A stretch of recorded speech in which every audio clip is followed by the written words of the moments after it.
कि question number 10, why respiration is considered an exothermic reaction. अब देखिए रेस्पिरेशन क्या होता है, अभी लास्ट क्वेश्चन में आपने देखा कि फोटोसिंथेसिस, ठीक है, फोटोसिंथेसिस किसका एग्जांपल है, एक एंडोथर्मिक रिएक्शन का।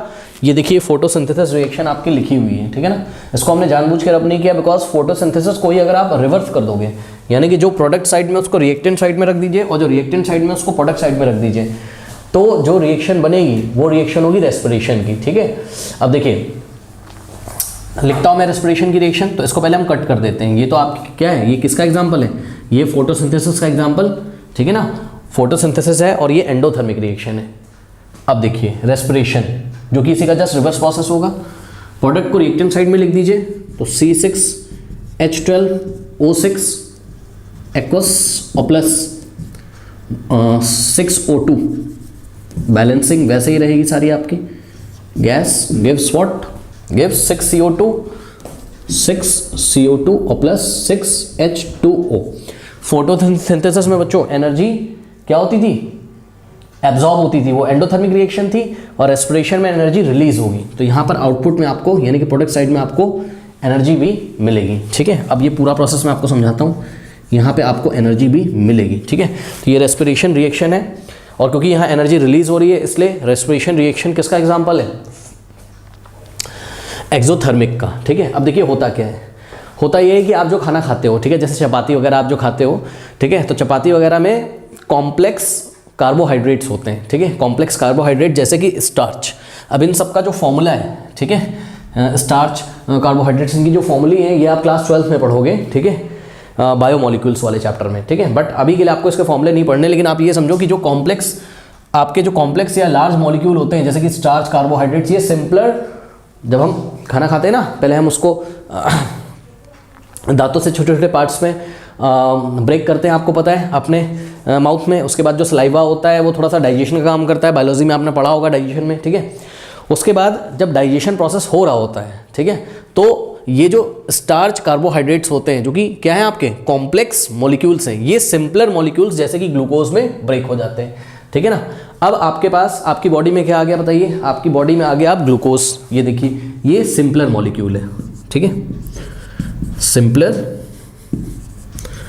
मॉलिक्यूल है, ठीक।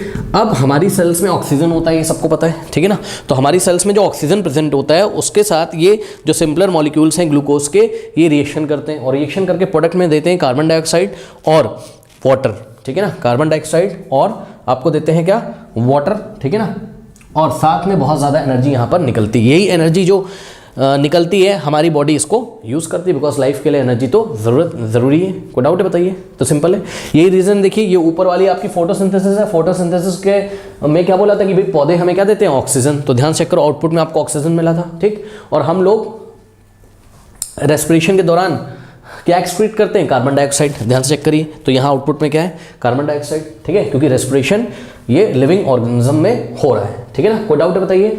तो मोटी मोटी बात है कि रेस्पिरेशन को एक्सोथर्मिक क्यों बोला जाता है, तो जवाब ये है कि रेस्पिरेशन में एनर्जी रिलीज होती है, ठीक है ना, एनर्जी आपको प्रोडक्ट में मिलती है, इसलिए किसका एग्जांपल है, एक्सोथर्मिक रिएक्शन का एग्जांपल है। ये सारी चीज़ें मैंने बच्चों क्लास में डिटेल में पढ़ाई है, प्लीज़ क्लास करिए।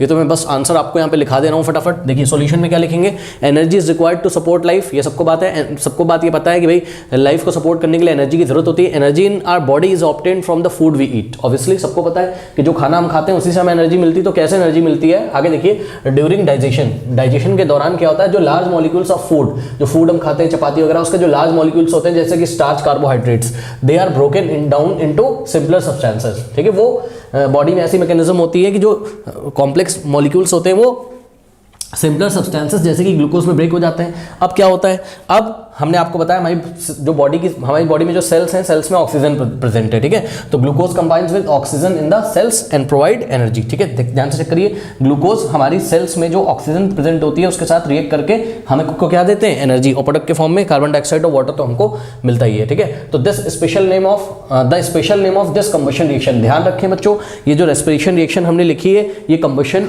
रिएक्शन का भी एग्जाम्पल है, ठीक है ना, क्योंकि कंबशन रिएक्शन में आपने देखा है रिएक्शन किससे होती है, ऑक्सीजन से। तो चेक करो, यहाँ ग्लूकोज का कंबशन हो रहा है ऑक्सीजन के प्रेजेंस में, ठीक है ना, बस समझ में। तो ये कंबशन रिएक्शन का भी एग्जांपल है, और कंबशन रिएक्शन में आपको एनर्जी मिलती थी, तो ये स्पेशल टाइप की कंबशन रिएक्शन है जिसको हम रेस्पिरेशन बोलते हैं, ठीक है ना। तो the special name of this combustion reaction is respiration, since energy is release in the whole process, it is an exothermic process. कोई डाउट है बताइए? तो ये रिएक्शन आपको याद होनी चाहिए, पूरा बैलेंस करके आपको लिखना है। इसके लिए आपको फोटोसिंथेसिस और रेस्पिरेशन दोनों याद होनी चाहिए। फोटोसिंथेसिस आप याद कर लीजिए, उसी को रिवर्स कर दीजिए, तो आपको क्या मिल जाएगी? रेस्पिरेशन की रिएक्शन मिल जाएगी। कोई डाउट है बताइए? और ये रिएक्शन को मैंने यहाँ RXN शॉर्ट में लिखा है, आप एग्जाम में पूरा लिखा करेंगे, ठीक है, रिएक्शन इंग्लिश में। ओके, नोट कर लीजिए।